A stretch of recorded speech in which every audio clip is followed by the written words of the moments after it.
Ladies and gentlemen, in just a moment, we're going to begin the funeral services of Susanne Kraus Glink. Rabbi Michael Siegel from Anshe Emet, Rabbi Wendy Geffen from North Shore Congregation Israel, Cantor Rachel Brook from Anshe Emet, and Chazan Emeritus Alberto Mizrahi, also from Anshe Emet, will be officiating. As a last and gentle reminder, please be sure that your cell phones have been turned off, not to disturb the sacred funeral ceremony.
I lift up my eyes to the mountains.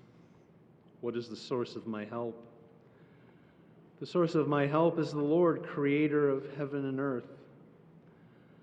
God will not let you falter. Your guardian does not slumber. Surely the guardian of Israel neither slumbers nor sleeps.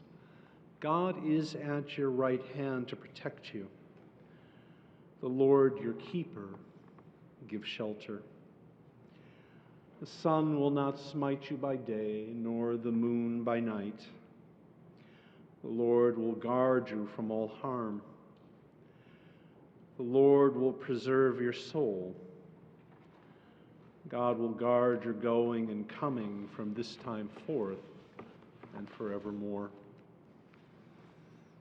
On this day that we gather to pay tribute, to remember, to celebrate the life of Suzanne Glink, we are honored that Rabbi Wendy Geffen, Senior Rabbi of North Shore Congregation Israel, will offer words of comfort and prayer for the family.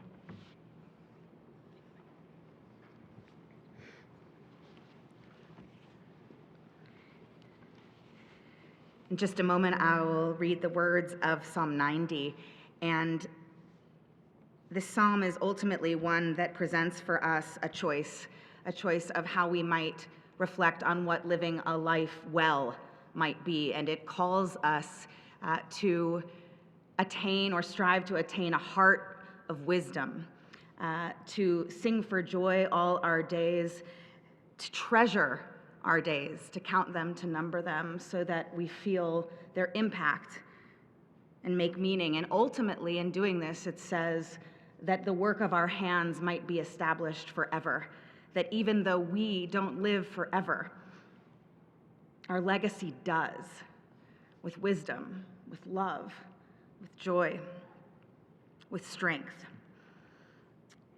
And so we offer these words in memory of Suzanne this day. Adonai ma'on ata ha'ita alanu ledor bedor vador b'terem harim yuladu vatcholel eretz v'tevel u'me'olam ad olam ata el. O God, you have been our refuge in every generation. Before the mountains came into being, Before you brought forth the earth and the world, from eternity to eternity, you are God. You return us to dust. You decree, return you mortals, for in your sight 1,000 years are as yesterday when it has passed, a watch in the night. The span of our life is 70 years and 10, or given strength, 80 years. But the best of those years pass by speedily, and we are left in darkness. So teach us, God, to number our days that we might attain a heart of wisdom. Show mercy to us, satisfy us at daybreak with your love, that we might sing for joy all our days. Let your deeds be seen by your servants, your glory by their children. May your favor, O God, be upon us. Establish the work of our hands, that it might long endure.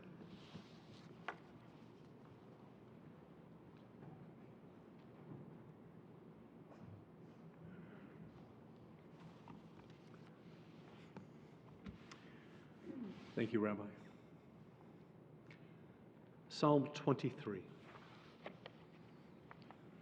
Adonai roi lo echzar binot sheyarbitzeni al menuchot ינהלני נפשי ישובב ינחני במגלי צדק ינחני במגלי צדק למען שמו גם כי אלך בגיא צל מוות לא אירא רע כי אתה עמדי שבטך ומשענתך המה ינחמוני תערוך לפני שולחן נגד צוררי דשנת ושמן ראשי כוסי רוויה אך טוב וחסד ירדפוני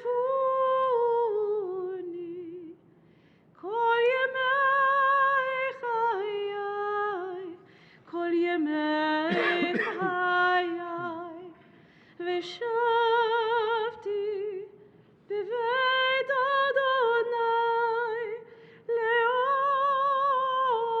לאורך ימים. אדוני רואי לא אחזר, אדוני רואי לא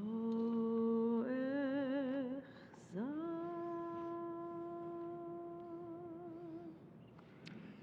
If you open your booklets to the inner page, we'll read together in the English. The Lord is my shepherd, I shall not want. He maketh me to lie down in green pastures. He leadeth me beside the still waters. He restoreth my soul. He leadeth me in the paths of righteousness for his name's sake. Yea, though I walk through the valley of the shadow of death, I will fear no evil, for thou art with me. Thy rod and thy staff, they comfort me. Thou preparest a table before me in the presence of mine enemies. Thou anointest my head with oil. My cup runneth over. Surely goodness and mercy shall follow me all the days of my life, and I will dwell in the house of the Lord forever. Today we gather to fulfill the mitzvah of livia, that is, to escort a person, to walk with them on their final journey. And this we do with Suzanne.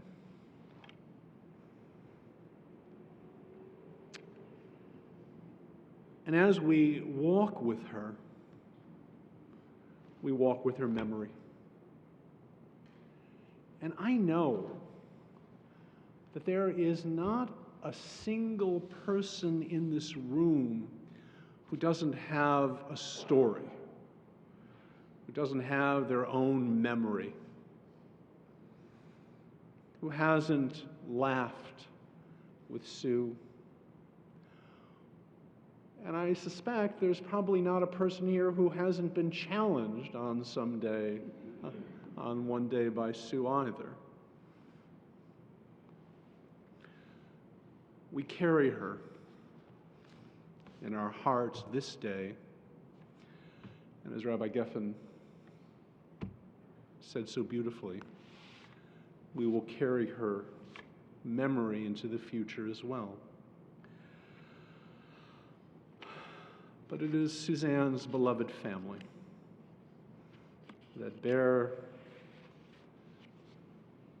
the blessing and the weight of memory on this day. We remember beloved husband, Ronald Morton Glink. We remember a beloved husband, Dr. Leon Goldberg. We remember a beloved brother, Richard.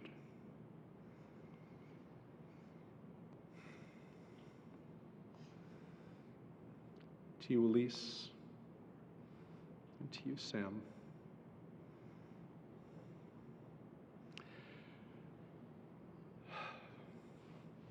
To you, Shona, and to you, John.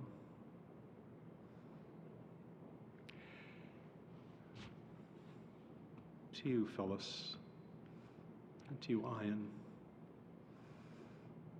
We offer our prayers for your comfort in the days ahead.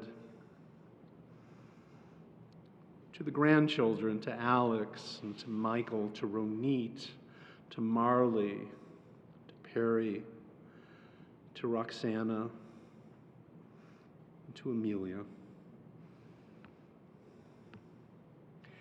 We pray that you will carry her memory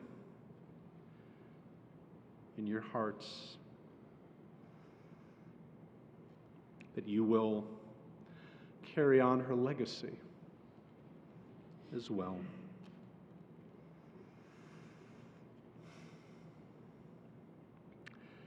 And to Steve and to Marcy, to Marty and to Gail, to Larry and Robert and Larissa, you've had an extraordinary aunt. And we pray that you will carry her memory forward as well. In our tradition, we tear something when we lose someone we love. It's a tradition that goes all the way back to the Bible. It's a physical reminder of what we are enduring emotionally. But our tradition also bears the wisdom that as we tear, we say a blessing, so that we never allow for even a moment when we aren't thinking of the blessing that someone like Suzanne's life represents in the past, in the present, and in the future. So I'm going to invite Ilyce and Sam, Shona and John, Phyllis and Ian to please rise.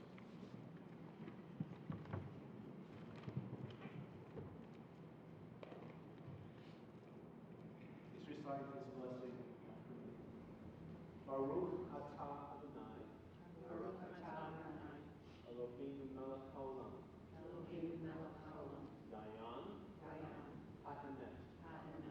Praise to you, Lord our God, ruler of the universe, the righteous judge.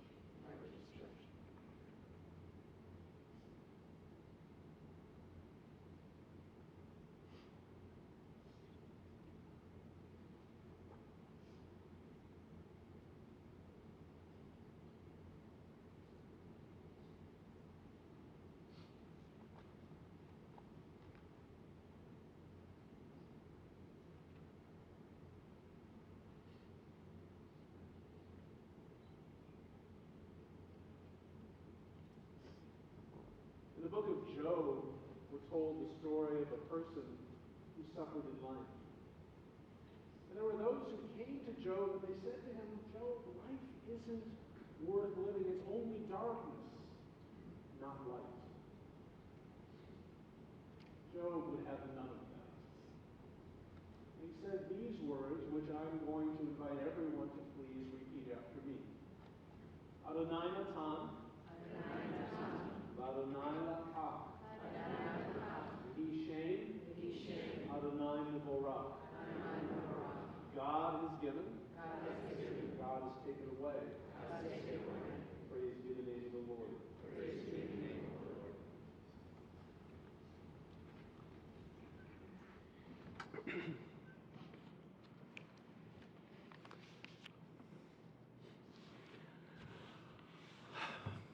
We gather this day on the first day of Hanukkah. Last night, Jews around the world kindled their Chanukiot. One candle, one shamash. And following the school of the great sage Hillel, we will add another candle tonight and another the next night until we reach 8. Based upon the principle that Hillel taught, that Jews should always be involved in Ma'alin HaKodesh. We should always be building light, creating more holiness in the world. At this, the darkest time of the year, when the days are shortest and the nights are longest, Jews throughout history have had the courage to light a candle, to choose to believe that there is more light yet to come. It's a reminder of the power of Jewish optimism, which is always rooted in reality. Or as Ben-Gurion once said, in order to be a realist, you have to believe in miracles. It is fitting that we gather this day to remember Suzanne on the first day of Hanukkah. Because it's a day when Jews displayed the courage to create light in darkness and then to have the audacity to believe that more light is coming. Sue was all about the light. Her eyes always sought the bright colors of life, as these flowers so vividly display. Hanukkah is not the only holiday when we light candles, but it is the only day that we use the shamash, that helper candle, to kindle each of the lights. The light of the candle was so important, this idea of pirsum hanes, so basic in our celebration of the holiday, that we only use the candle for its light. It can't be used for anything else, even lighting another candle, so we have to use a helper candle. The helper candle, the shamash, has only one job: to share light. I want to suggest to you this morning, as we remember Suzanne, that she was a living shamash. And she was that for so many people. Sue was the one who ignited the light in others. She shared her light liberally. The light of her wit, of her wisdom, the light of her humor, her sense of beauty, her deep curiosity, the light of her love, her deep interest and caring for all those who she came to know. She was the shamash for so many. I look around the room and I wonder to myself, how many of us were touched in some way by her light, by her caring? How many of us were inspired by her joy in living, or her strength? The light of perseverance. Sue made a difference in more lives than we will ever know. How many of us are a little bit better because we had Suzanne in our lives? I know I am. So on this day of memory, who better to help us appreciate that special light that Suzanne created than members of her beloved family? This morning it will be our honor to hear from Perri, Ronit, and Alex, from Ian and John and Sam, and then Phyllis, Shona, and Ilyce. Perri? I'm sorry? Marlee's going to speak? Okay, Marlee, I'm sorry. Actually, I should apologize to Suzanne. She's okay. I'm not so sure.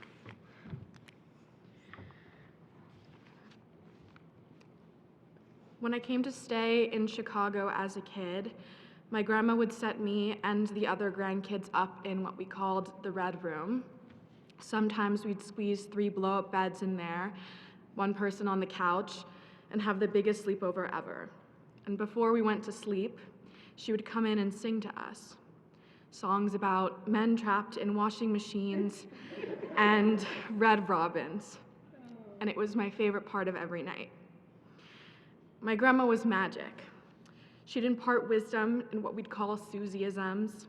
The words that came out of her mouth felt like secrets she was letting me in on, like she knew the answer to everything.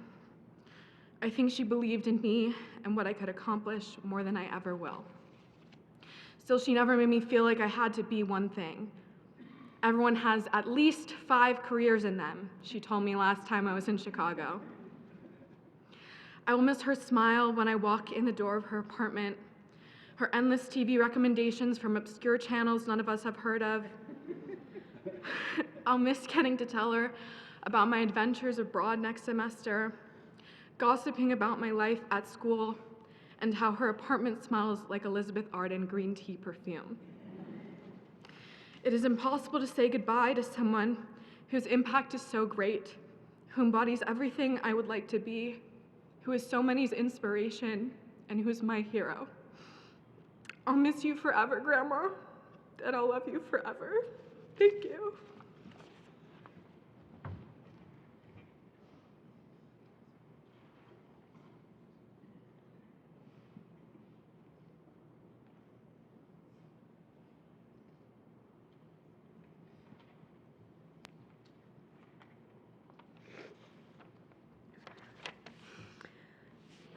For as long as I can remember, walking into 25 East Superior Street, apartment 3502, felt like going home. I always knew when I opened that door that Grandma Susie would be waiting with a big hug and some form of baked goods, specifically nut-free, for me. Even as she grew older and couldn't stand up in the kitchen for long periods of time anymore, she'd have someone help her bake or cook so that whenever I walked through that door, I felt especially loved. I can see her so clearly now, sitting at the head of the dining room table with her reading glasses on her head and an extra pair sitting an arm's length away, with the newspaper and her iPad next to her and a glass of ice water with extra ice.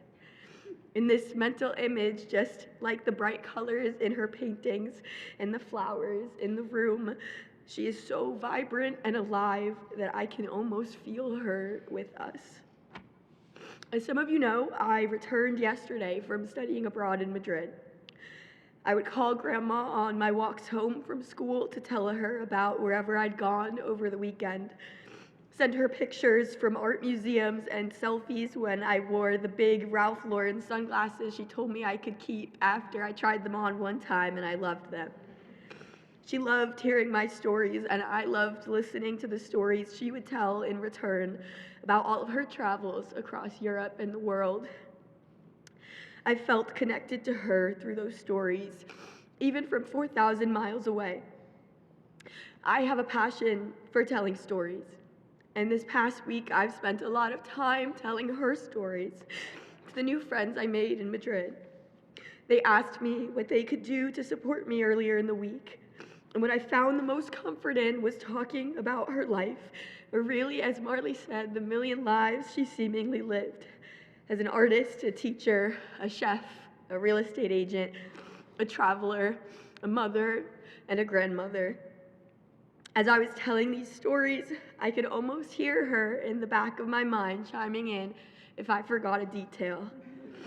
I told them about the big things, like the trips we went on as a family and our Passover Seders, but the small things too, like birthday dinners at Jade Court with roast duck, her favorite, or going out to lunch at the end of last year with my college roommates, Talia and Katie.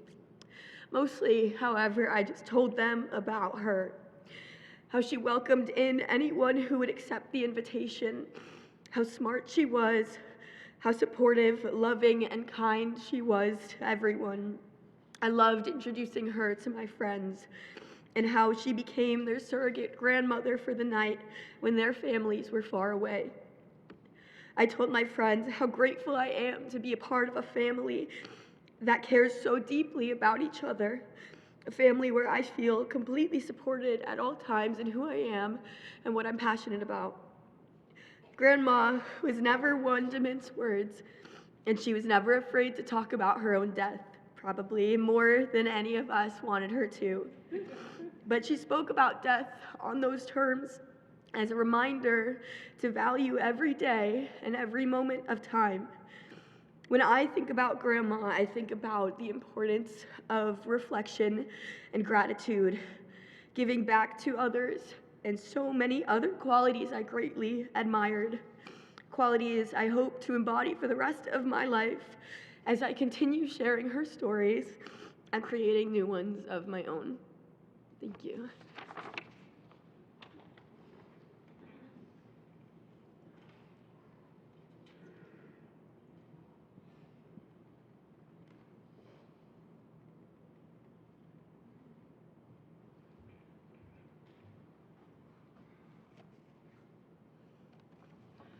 If I had to use one word to describe my Grandma Susie, it would be fabulous. When I last came to visit, she had a dislocated shoulder and her arm was in a sling.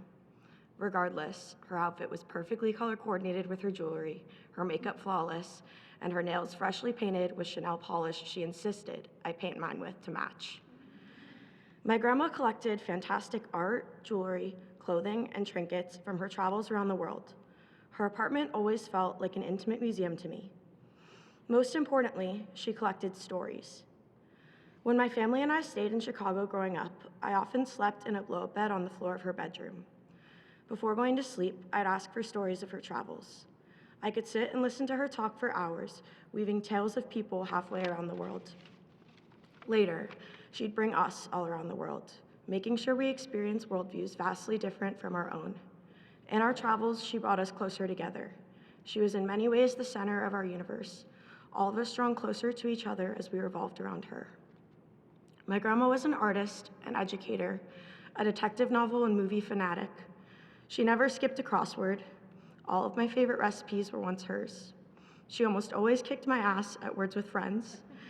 We'll never finish our last games, but she was staging quite the comeback. She pushed me to embrace my creativity and pursue my passions. She was never afraid to speak her mind, and always unequivocally herself.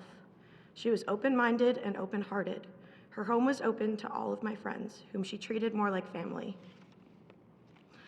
When I came out to my grandma, I was so nervous, not because I thought she wouldn't accept me, but because her opinion mattered more to me than anyone else in the world.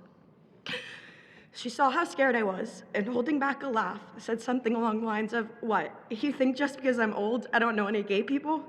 Honey, I was an artist. Basically, everyone I knew back then was gay." She then told me she was proud of me. She always made sure I knew just how proud she was of me and how much I was loved. My grandma was my hero, as she is many of yours. Last night, I sat at her dining room table with my cousins and painted my nails with her polish, and I know she would have thought that was absolutely fabulous. Thank you.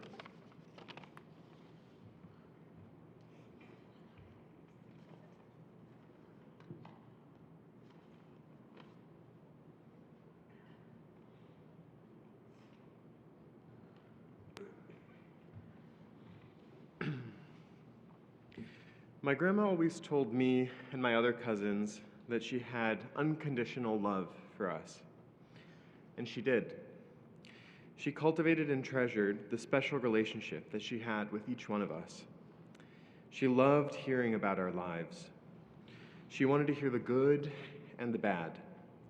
She would remember our friends' names and ask about them and invite them over. She would ask what we thought about everything from world events to the art museums and movies she would take us to.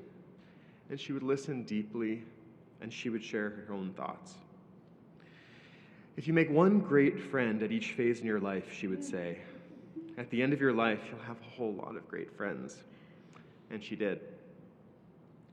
One of the great prides of her life was creating space for us cousins to get to know each other, whether it was over the many trips we took with her or during the holidays where we would spend time together at her apartment, surrounded by so much love and even more food. She taught me so much about what it means to know, love, and be present for others. I loved her deeply and miss her so much.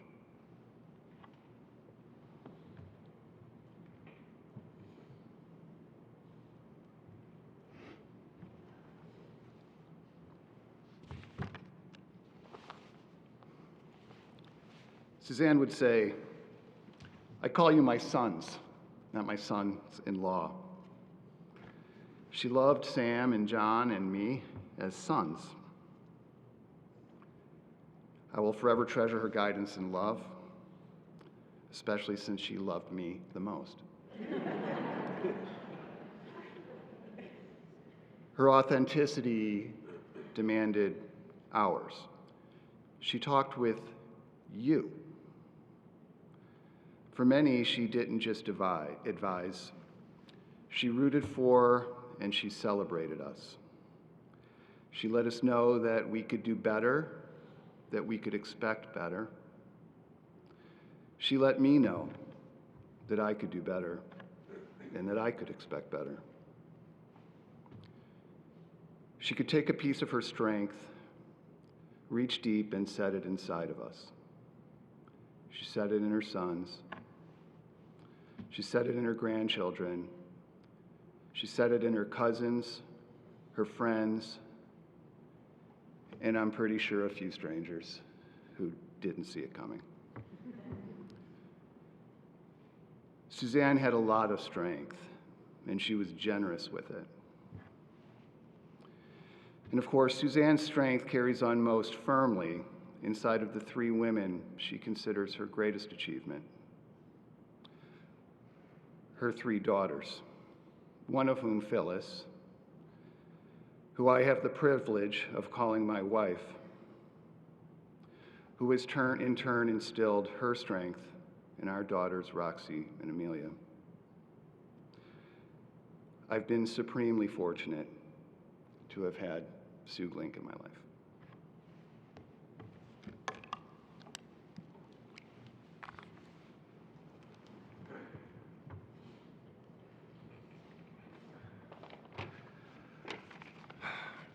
Sue Glink, one word.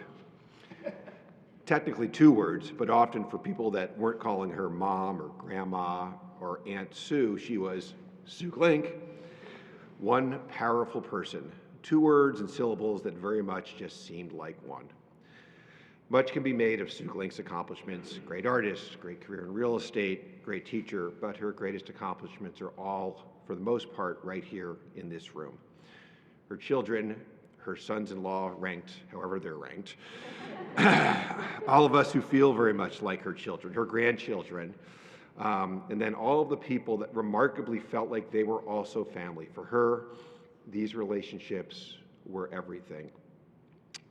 Prior to this week, we thought we knew how special Mom was. We were wrong. We undersold it. The outpouring of love and affection, the number of people who have echoed each other's views, telling us a story that is much deeper. For all of them, she was this special person who gave them her ear. She listened. She provided counsel. She gave them time and opened her home time and time again. This story was made clear to us over and over again, more than we fully appreciated. Now, it was hard to get anything over on Sue Glink, almost as hard as it was for my children to beat her at Words with Friends. But one experience for me was memorable, and again, not that I got anything over on her, to be clear, but was indicative of everything she had going on at all times. Thanksgiving morning in 1993, that was the day I was going to ask Shona to marry me. We were in Ohio visiting my family, only I forgot to ask Sue for her daughter's hand in marriage. So on that holiday morning, I picked up the phone, a landline of course, to call Sue at 442 West Wellington on Thanksgiving morning. And I could think of her in the kitchen with that long cord phone, cooking. So I called. She didn't ask why I called. She simply said, "Oh, hi John, I'm working on a deal. Can I call you back?" I laughed. I said, "Of course." She never called. So I always had to deal with the fact that this was an unsanctioned union, which is probably why I rank where I rank, I guess. Anyway, she recovered quickly from this slight and quickly made sure I knew my next job was to join the Standard Club, because it's a great place to get married and a better deal than the big hotels. And so I did, because when Sue Glink says jump, you say how high. So anyway, we still have a bunch more important people to get to, so I'll do my best to close and say, Mom, thank you. Thank you for everything. Thank you for the unconditional love and support, even when I took Shona to New York and raised our girls there. And thank you for everything you've done for our family, in particular, our wonderful children. I told you this less than a week ago. You're my hero. I love you.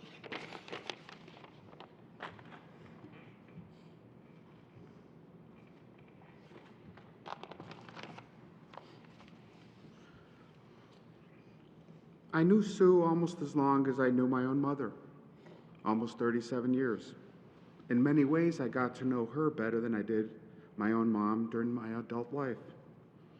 It was around October 1987 that I was introduced to the family, that is, the big family. That is when I met the extended family. It was the great aunts and uncles, Aunt Jean, Aunt Essie, Aunt Hannah, and obviously Uncle Meyer. And of course, Leon, Uncle Rich, and Aunt Leona, as well as the cousins, the Bats, the Bookchesters, the Browns, the Reagans, the Krauses, the Shapiros. Frankly, I needed a cheat sheet back then to know all the names. Fortunately, I had Ilyce by my side to remind me of the names and the connections between the family and how they all came to be. The food. The food was always amazing. It was always plentiful. It was always delicious. She was a great cook. Just about always, except that one time she forgot the sugar in the cheesecake. And no matter how much sugar you put on top of a cheesecake, it still would not make it. I heard all the old Chicago stories, tobacco purchases in Havana, hot dogs and a drink for a nickel at Wrigley Field, and about their time on the South Side and all about the Goldblatts in retail. Of course, Sue was a teacher, a painter, later became one of the top real estate agents in Chicago. She was always surrounded by beautiful art and her colorful paintings. It was exciting to see all the artifacts she brought back from all of her trips from around the world. There were memorable times with her in Chicago, especially at meals, with Sue always at the head of the table.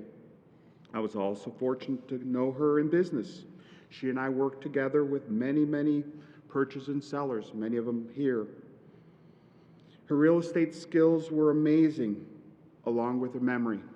She was the Zillow or Google of real estate before those people that founded those companies were even born. She could remember every detail from every apartment, from every building in the north side of Chicago. She also had a knowledge for every restaurant in Chicago and around the world. No matter where we went, she had already been to that restaurant. She was an impressive person, and it's a real loss to the family. We'll miss her dearly. And wherever she is, I hope they have a good tech person, because I won't be around to fix her electronic devices. And using her words back at me, that's a sense of humor.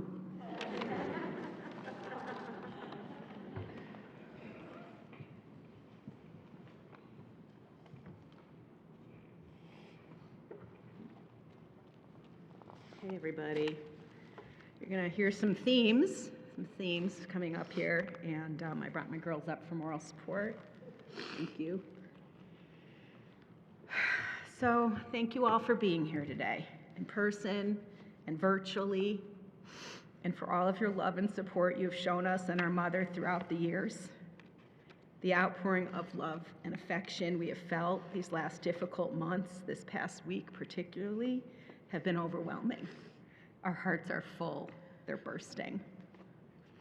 This was a really difficult eulogy to write.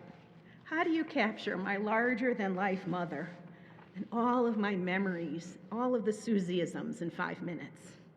There are not enough adjectives in the world to fully describe her or to capture how much she has influenced and shaped me as a human being. But you all helped me so much. Many of you shared memories, used words to describe our mom that were so similar. Words like welcoming, passionate, warm, energetic, colorful, inspirational, determined, fierce. Many of you shared that she changed your lives and left an indelible mark. It's amazing how many people she touched, from my friends who would curl up on her bed seeking her advice growing up, to the families she helped find their forever homes, to her family and her beloved friends. I felt like you were all writing my eulogy for me, because your memories and reflections they resonated so deeply. It made me realize that our mom was always her authentic self, so transparent, so true in the way she showed up in the world that everyone she met could see her and felt seen, heard, and supported by her. What a gift. What a role model to emulate. To me, my mom always felt like a superhero, superhuman really, able to bounce back time and time again from tragic loss to live life to the fullest and to ensure that we had a rich life bursting with love and laughter and joy, especially after our father passed away. She was steadfast in her determination to remain optimistic and hopeful and to make our lives whole. It wasn't easy. She had her down moments, but she would not let life events define her or defeat her. She went to work to create the life she wanted for herself and for us, and she was remarkable in that way. And while she had many superpowers, her greatest power was her ability to form deep, meaningful, and strong connections. She was genuinely interested in people, their stories, problems, joys, and passions. While her internal batteries were charged by her relationships to others, she was the glue that held everything and everyone together, connecting her friends to her and to each other over meals and movies, cards, theater, family, and life experiences.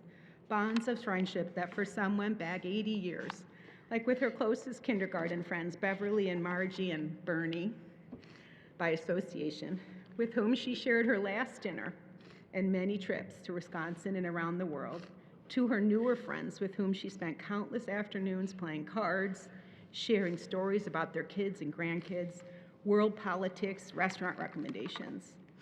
Within a few minutes of meeting my mom, she would know all about you and your life and your interests.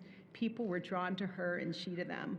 She was interested, a problem solver, a hugger with a huge embrace, an active listener, opinionated, direct, yes, absolutely. Sometimes headstrong, absolutely. But she gave her whole self to everyone and opened her heart and her home, making you feel like family. She was a surrogate mother, mentor, friend, colleague, champion, advocate, and hero to so many. She loved and was loved deeply. But her family was her pride and joy, her greatest accomplishments, as she liked to say, and she was our superhero too.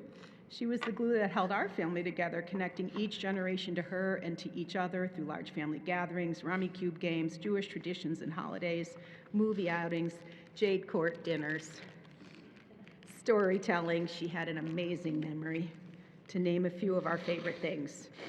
She was so proud of each of us and our accomplishments and was our greatest champion, and she was always there on the sidelines, cheering us on, doling out her wisdom and advice as we grew up, built our careers, and created our own families. She wanted us to have strong bonds to each other and not just to her, and she was very intentional about this. She shared with us her fascination for travel and learning about different cultures, taking us all away on amazing trips, yes, to see the world, but really to connect with each other, and she succeeded. I'm forever grateful that our children, our beloved, my mom's beloved grandchildren, each got to know her and experience her warmth, creativity, wisdom, persistence, passion for life, and love. They had her undivided attention, and she took an interest and pride in everything they were doing and how they were experiencing the world. Beyond teaching me the centrality of building meaningful relationships, the importance of family, and how to love and be loved fiercely and completely, she gave me my love of cooking and baking and entertaining, to value the joy of setting a big table and bringing people together. She reminded me that life should be colorful and creative. Her beautiful, vibrant paintings perfectly captured her view and approach to life. She modeled how to be a continuous learner and to stay curious, and she showed me how to fight for what I believe in and to create a life that I want for myself and others, especially when faced with challenges, to choose light over darkness. She taught me to be strong, independent, and direct, and she showed me the power of persistence and optimism and so much more. So today, when I cannot even imagine life without my mom, I choose gratitude over grief. There will be plenty of time for grief. Today, I'm grateful for all of you in this room who loved us and loved my mom and supported her in big and small ways. I'm grateful to Maylene, Alina, Irina, and Vio, her incredible caregivers who took unbelievable care of my mom and helped her maintain her dignity even as her body failed her.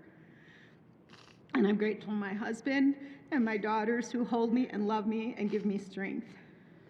I'm grateful to my brother-in-laws who are incredible and love my mom as their own. I'm mostly grateful for my sisters for always being there for each other and for going through this life journey with me. But most of all, I'm grateful for the 57 years I had with my extraordinary mother. When I would tell her I love her, which I did often, she would always say, I love you most. I think we loved each other the most. Rest in peace, Mama. You earned it. We will carry your spirit in us every day. Continue to pass your values and life lessons on to our children and through them to their children. Thank you for picking me up when I was down and lifting me higher than I could ever have gone myself. Thank you for loving me fully, embracing and loving Ian like a son, and especially for loving Roxy and Amelia with your whole heart. Finally, thank you for teaching me how to be a mother. They broke the mold with you. May we be as strong and as full of life.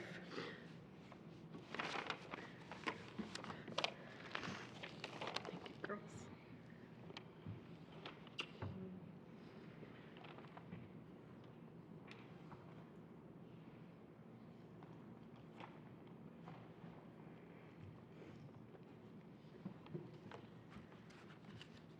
I struggled with, as everybody else has, how to capture in a few words the essence of my mom.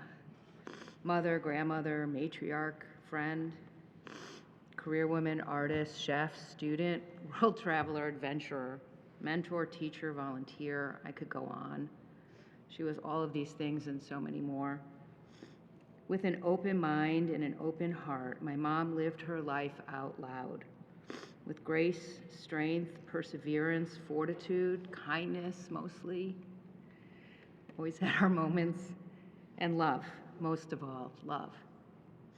She always provided a shoulder to cry on, arms to give you a much needed hug, a push when I needed it the most, and advice and counsel, both solicited and unsolicited.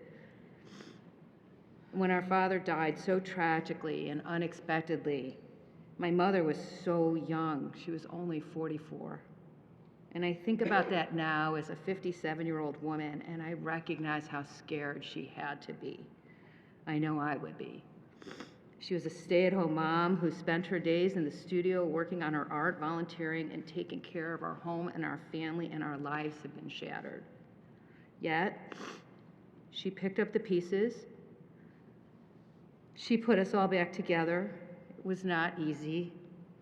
She found a way to support us financially and emotionally, ensuring that our daily lives changed as little as possible. She put away the paintbrushes that she loved so very, very much, and she built an empire as a top real estate broker, tapping into a different side of her personality, opening new doors. She was all about opening new doors. She showed the three of us not only how to survive, but how to thrive. She worked hard, but she found time to enjoy life, to challenge her mind, and she encouraged us to do the same. She did not let the hard times she faced after losing our dad and then shortly after Leon defeat her or define her. I would not be the person I am today, the partner, mother, friend, career woman, without the life lessons I learned from her, her support over the years, and her unconditional love. And yes, she traveled with her friends all over the world and took our families on adventures to exotic places and on fabulous trips. But more importantly, she created a home base for all of us to gather and to seek refuge. My mom's apartment was the epicenter of our family, with open arms, a full refrigerator, and lots of cookies. Everyone was always welcome. Our families, our friends, my mom's friends, and at times people who just needed a place to land. She made everyone feel welcome, and she made everyone feel special. Whether it was 442 West Wellington or 25 East Superior, my mom's house was the gathering place for holidays, card games, a quick visit, or a long stay. My mom always had an open door policy. In fact, her door was rarely locked, as if she was shouting, "Come on in and tell me your life story. Let's sit for a talk and talk for a while and share a moment of our lives together." Even though I moved away almost 24 years ago, I was never a visitor when I came to Chicago. My mom always made sure I had a home. Space that was my own. Our family always was welcome, no matter what time of day or night, and she made sure that she was always there, ever present in our lives. She made sure that each of us, my sisters, our husbands, and most importantly, our children, her grandchildren, always knew she was there to provide love, support, advice, and counsel, to share an adventure, a game of Rubik's Cube, to gossip, or to debate. I feel a bit untethered now. I know my friend David and I were talking about that the other day, how untethered you feel when you're in this moment, lost without the anchor that has held our family and me together. The apartment is quiet, oh so quiet. But my mom's presence will always be felt. She was the glue that held us together. And I know she gave us the tools to carry on her traditions and her legacy, to keep us all together, and to create homes where her spirit will live on. I want to thank the many caregivers who helped my mom live with dignity and grace over the last year and a half as her physical condition deteriorated. I know Phyllis touched on this. Irina, Vio, Alina, and Maylene provided our mom with extraordinary care and kindness. We cannot tell you how much you all mean to us and how grateful we are to you. And I also want to thank the staff at the Fordham who literally picked my mom off the floor more than once, carried her packages, fixed her dishwasher, and helped her in big and small ways. You will always have a special place in our heart for caring so much for just one of your tenants over so many years. Our mom touched so many people, more than I knew. This week has taught me that. And she was a true force of nature who impacted all of us in a profound way. I will close by reading a part of what my sister-in-law Karen wrote to me about my mom, because I feel she articulated beautifully the impact she had on so many of us. And I quote, "Most times when someone passes and they've led an extraordinary life like your mom has, there's an immediate sadness followed by the thought that they had a great life. And thank God they're not struggling anymore. But there are certain people whose presence are so powerful it seems unfathomable that they could actually be gone. It's much more difficult to process that loss because you were sure they were invincible, regardless of their age or their health. And as their health declined, Sue Glink, that one word, was larger than life and the epitome of what women should strive to even come close to. The gift that she had that I always thought made her so remarkable was her ability to make everyone she came in contact with feel like they were special. Sue Glink never left anyone without making them feel as if they were doing something amazing, regardless of how you felt before spending time with her, about how you were doing in the aspect of your life, career, motherhood, mediocre talent. It didn't matter what it was. She would find a way to make you feel like you were fabulous. And you believed her because, well, she was pretty persuasive. Proud to have been one of the mere mortals that she made feel special. I love you most, Mom. I am so glad I had so many years with you. You will always be larger than life, and you will live on in all of our hearts and minds forever. Thank you.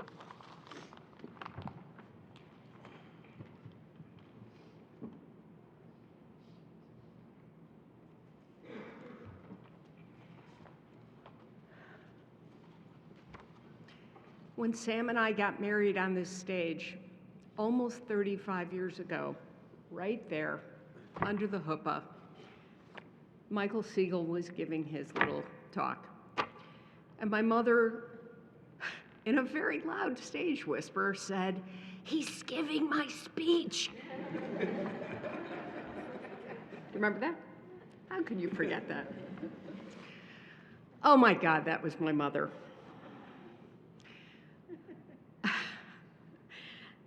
My nieces, my son, my sisters have said my speech. So what I'm going to do is just give you the beginning and the end, because you already heard the whole middle. 41 years ago, on a quiet morning in July, my father had a massive heart attack. We were in St. Joe, Michigan for a Kraus family reunion, and my sisters were in Israel. Dad woke up sick, and a few minutes later, we were heading back towards Chicago. Dad was in the passenger seat. My mother was behind the wheel. Her father, Dookie, sitting next to me in the back seat of our Lincoln Mercury, a car so big it felt like a boat, like a yacht. My mom loved to drive. She loved how it made her feel. She loved the independence of it. She loved her new Mercedes that she only got to drive for like 30 miles. She loved it.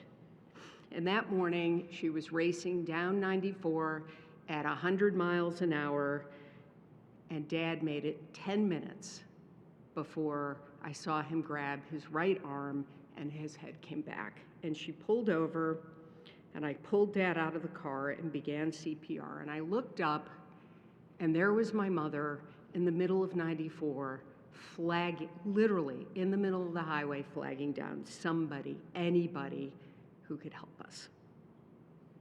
And in that moment, my mother's life, my life, all of our lives changed forever. That was the beginning of a journey my mother and I took together. A journey that spanned tough times and good times as we found a way back to each other. She was, as you've heard, a force of nature. There is no other way to describe it. She came into this world a woman way ahead of her time. She was fiercely independent. She wanted to live life on her own terms, something really hard to do when you're in the 1950s, because we've all watched Mad Men. She was only married to my dad for 19 years. It felt like 100. It was a lifetime. They had an incredible love affair. And when he died, she remade her life completely, because there was nobody else to do it. Anything she wanted for my sisters and for me, for herself, which was the world, she had to do it herself. And as you have heard from everybody here, she was more than up to the challenge. So I was going to share some things about my mother that have already been shared, and so I'm just not going to do that. I will tell you that when she was a little girl, she used to run money from her grandmother to the bookie. And so all you card ladies for whom I am so deeply grateful for the time and the care and the love that you gave my mother, there was always that cup of singles sitting there, and I know she wanted to run it over to the bookie. She came by her card sharpness naturally. She loved to travel, she loved fancy hotels, she loved authentic experiences, and told this funny story that you should ask Margie Weinstein about picking up her bags and carrying it through the rice paddy, because God forbid she was going to spend one more night on the floor of a hut somewhere in the middle of nowhere, probably near Timbuktu, which she has been to, and everywhere in the world. And she got a room, and they were like, "Where are you going, Sue?" She was Sue to them, Susie actually, not Sue Glink. But she said, "Over there." And you know what? She looked behind, and guess who was following? We all followed her. We all thought she was fabulous. She said to me, she complained, "Everybody's been to Angkor Wat." I was like, "What?" And finally, I got so sick of hearing her. I'm like, "Fine, I'll go to Angkor Wat with you. How many days do we need?" She's like, "At least 10. I'm like, "Fine." And then she said, "Well, if you'll go there, where else will you go?" I'm like, "I thought you wanted to go to Angkor Wat." We went to Morocco for 2 weeks. You know, my mother thought one of us would carry on her real estate business. I came the closest. She provided inspiration, stories, and even some insider secrets for my real estate books. She loved coming to the book talks, would always step up and raise her hand to clarify something I had said, which drove me insane. But she loved watching my sisters and I grow our careers, raise our families. She cheered us on. She bought tables at events that we chaired. She gave money to our favorite charities. And then it started all over again with our children, the grandchildren. They were the light of these last 28 years for her. And she just loved you all so deeply. And you felt it. And you'll feel it forever. Forever. And to Dana and Michael, you guys got a moment when there was a moment of clarity, and she said to you, she loved you, and where's Dana? And your good, great parents. You'll never forget that moment, because none of us forget the moment that we had. That Last Supper was just, I watched her pick up her standing rib roast bone. It was her favorite meal from her childhood. So a couple of weeks ago, Mom, I'll make you a standing rib roast. She was so excited. Who could we invite? Of course, we were going to invite Beverly and Margie and Bernie and Jean. And it was her favorite thing, parties, having people over. My Latin friends, you know, my house was the house we always went to unless we were going to Sharon's house. My mom was a force of nature, a guiding light, a fighter, right up until the last minute when she asked for some peace and some sleep. 3 weeks ago, she was lying in bed and I was sitting by her side, and she said, you know, it's been quite a journey from the side of that road. Yeah, Mom, I know. It's been a lifetime. Our caregivers for Mom, thank you. Margie, Bernie, and Beverly, thank you. And to Robert, extraordinary care and love for Mom. You went above and beyond every day. Most people here don't know this. My mother had like a direct line to Robert Sobel. There were days where it was like 10 phone calls. I am not joking. He took every single one. You kept her going. She loved you. We love you. We are so grateful for every extra year we got from you. Thank you. See me later for the rest of the details.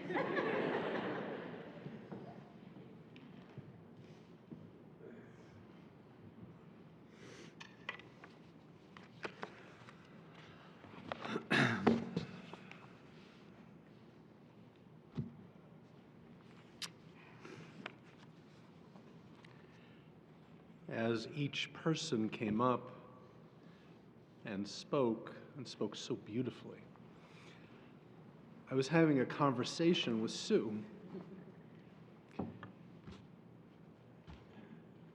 They took my speech. And Sue responded, and they did it so much better than you would have. So like Ilyce, I'm gonna put my eulogy aside. And I want to share two stories with you that bookend my relationship. The first story was the first day I met her. The second story is the last time we saw each other.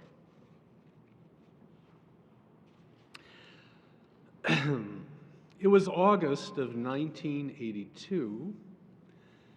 It was my first day at Anshe Emet as a rabbi. Rabbi Cohen, of blessed memory, invited me to his study and said, "There's been a terrible death. Go to this address, 442 West Wellington." I took the bus. And I was terrified. I was a rabbi for all of 2 months, and I knocked on the door, and there was Sue. "Who are you?" she demanded. I said, "I'm the new rabbi at Anshe Emet." She paused and said, "Seymour sent you?" And then she said, I'll let you figure out the expletive. She opened the door, as she did for so many. She invited me in. And she proceeded to take care of me. Here was a woman whose entire life had been turned upside down in a moment. And she was comforting the comforter. Sue was extraordinary that way. And like so many of you, I was blessed to call Sue Glink, one word, a friend. The second meeting was just a few weeks ago. A couple of days before Thanksgiving, I stopped over to visit. Suzanne was in a wheelchair, clearly diminished and uncomfortable.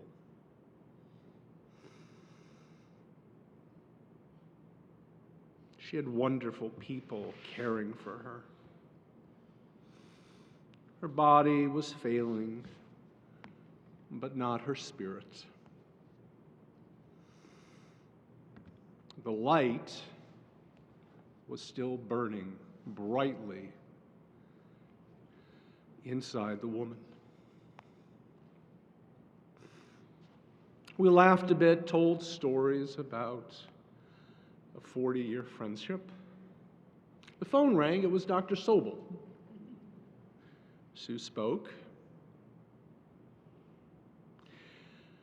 I commented to her while they were talking that as they spoke, I was sitting in a chair looking around the apartment, and I noted that there was no place that I could look in her apartment and not see something beautiful. She smiled.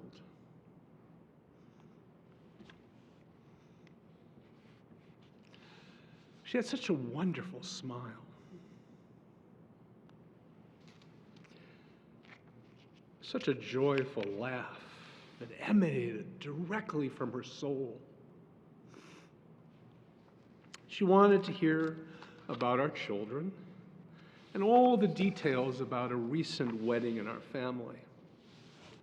And she was quick to tell me about each and every one of you, her extraordinary grandchildren and the time they spent with her. How each day there was something to look forward to. A card game, a visit, a dinner, a call from a friend. And then she spoke about her life.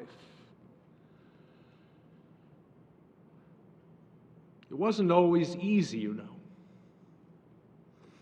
But in spite of it all, I had a full life. She also made it clear that she was tired and she was ready to stop.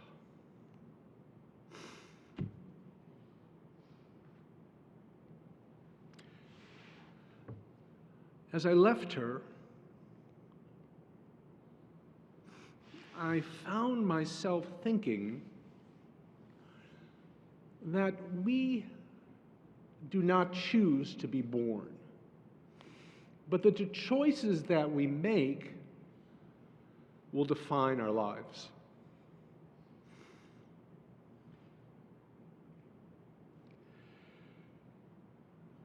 Suzanne chose life. With all of its beauty and all of its challenges. She lived life on her terms, and the world is better. And the world is brighter because Suzanne was part of it. She made many choices. She chose mishpacha. She chose family. And she was determined to instill that concept in her own children. And I think we can all see how successful she was. A rabbi once spoke about his wife and said, "Don't call her Ishti, say that she is Beiti. Don't say she's my wife, say she's my home." I think for Ilyce and Shona and Phyllis, They could say, don't call her Amy. Don't say she's my mother. Say she is Beatty, my home.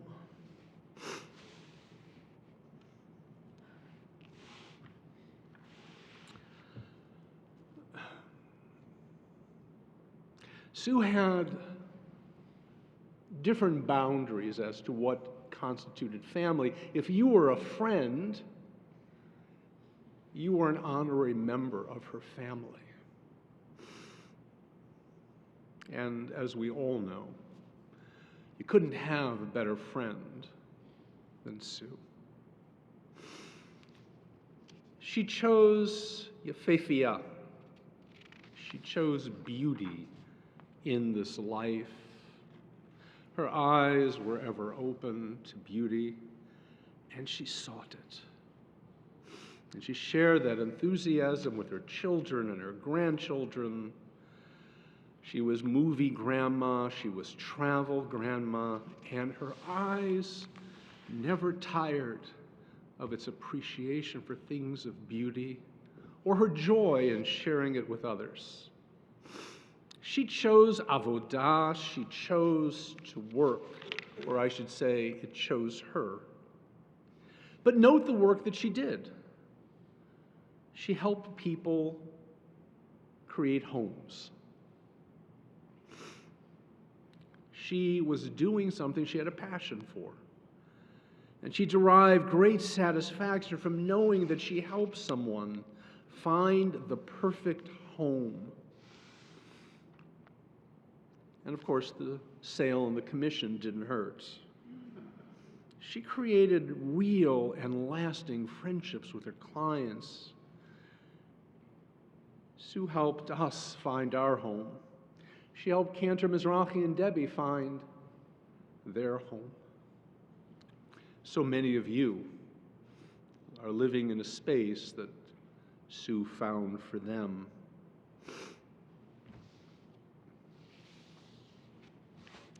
Sue chose ahava. She chose love. She was fixed up with Ronnie. Not exactly love at first sight, but she gave it another chance and things clicked, and how Ronnie loved Sue, how he respected her. And together they created a marriage, a true partnership, a home for their daughters. Ronnie believed in Sue. And when he died, she was devastated, but she went on, she recreated herself, and she married Leon. She respected him very much, and he delighted in her. The tragedy was that they only had a few years together. But Sue went forward, and she modeled, not just for her children, but for all of us, how to persevere in life, how to stand up tall and walk forward.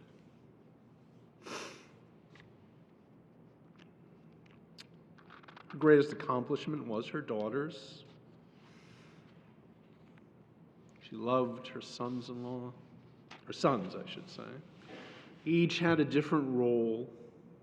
She loved them and was so proud of them. And at our last meeting, she spoke at length about each of you. It meant the world that her daughters had married such wonderful men and had created beautiful families. I needn't tell you how she loved her grandchildren, but I do need to tell you how proud she was of each of you.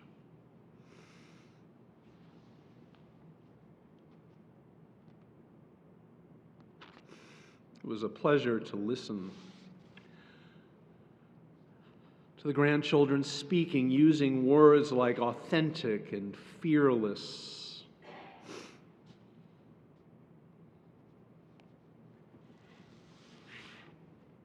Sue could not be dependent, and she was becoming dependent. And so she gathered her daughters, and they surrounded her. She said that she was going to die on Monday. Such a Sue Glink thing to do. She had a last supper for her friends to say goodbye. And just as she chose life, she chose death.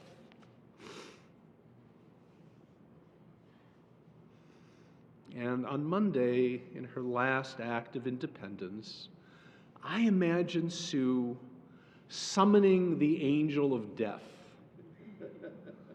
and saying, "Okay, it's time. Take me now. I have had a full life." Her death was just like her life, an act of will. Her body failed, but not her spirit. The shamash was not extinguished in death. And as her daughter said, Mom gave us the tools to keep on living. When we remember her, when we hear her voice offering advice, she will continue to be that shamash. And that light that was so much a part of her life will ascend in us, just as she did. Uvacharta b'chaim, therefore, choose life. We rise now for the memorial prayer.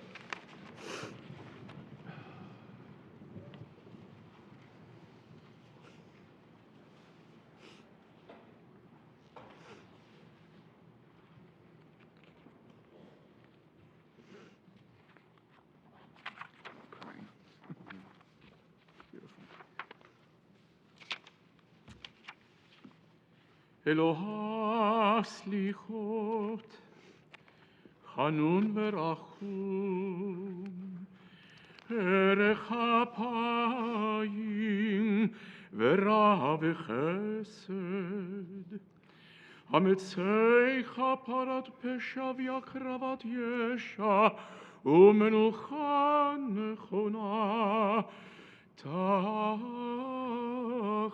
כנפי השכינה.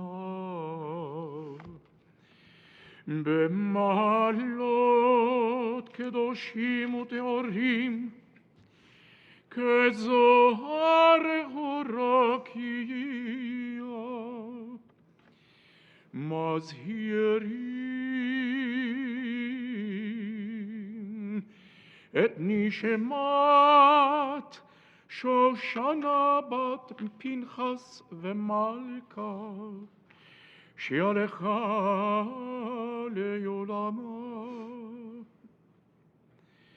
אנא בעל רחמים, זכרה לך לטובה כל זכויותיה וצדקותיה בארצות החיים, ופתח לה שערי צדק ויורה, שערי חמלה וחנינה. בסתר כנפיך הסתיריה לעולמים, וצרור בצרור החיים את נשמתה. אדוני הוא נחלתה, ותנוח בשלום, בשלום על משכבה. venomar.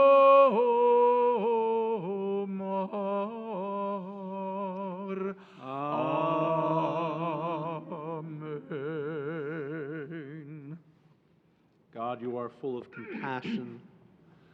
We pray that you take the beloved soul of Suzanne Glink under the wings of your divine presence. We ask you, God, to remember the many worthy and good deeds that Sue performed in the land of the living.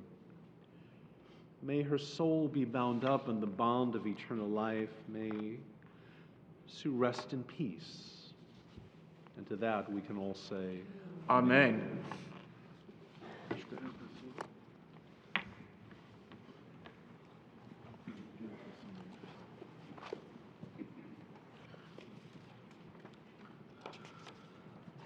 Ladies and gentlemen, the interment service will be at Zion Garden Cemetery on Addison and Narragansett. Family will be returning to the Glink residence at 25 East Superior Street, Unit 3502, today, leading into an open house for Erev Shabbat, and then Saturday evening from 5 p.m. to 9 p.m. Then at the Tamkin residence at 395 Dundee Road in Glencoe from Sunday from 2 to 8 p.m. Memorial contributions to Shalva or the Greater Chicago Food Depository. That information is on the service folder. For those of you who are joining us via live stream, that information can also be found on the funeral home's website. For those of you who will be driving in the funeral procession to the cemetery, the procession will be forming south on Pine Grove, but just north of Grace. Please obtain an orange safety funeral sticker to place on the right-hand side of your windshield. Have your bright lights and hazard lights on at all times. For additional measures of safety, we will be providing a car in the back of the procession to hopefully keep other cars from entering the procession. Please use your horn liberally as you're going through the intersections. And please do not speak or text on your cellular phone while driving to a cemetery. At this time, I invite everyone to please rise and stand in place as her grandchildren come forward who are serving as pallbearers, and as we escort the casket of Susanne Kraus Glink from the sanctuary, also with the clergy that are present. This concludes the funeral service.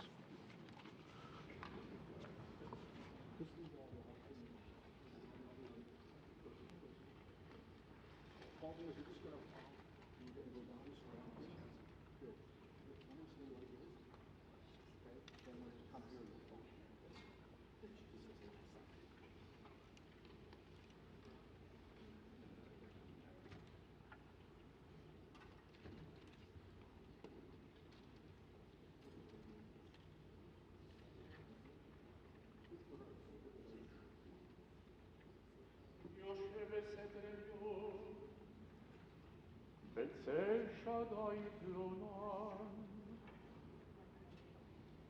אמר אל אדוני מחסי ומצודתי, אלוהי ישחררו.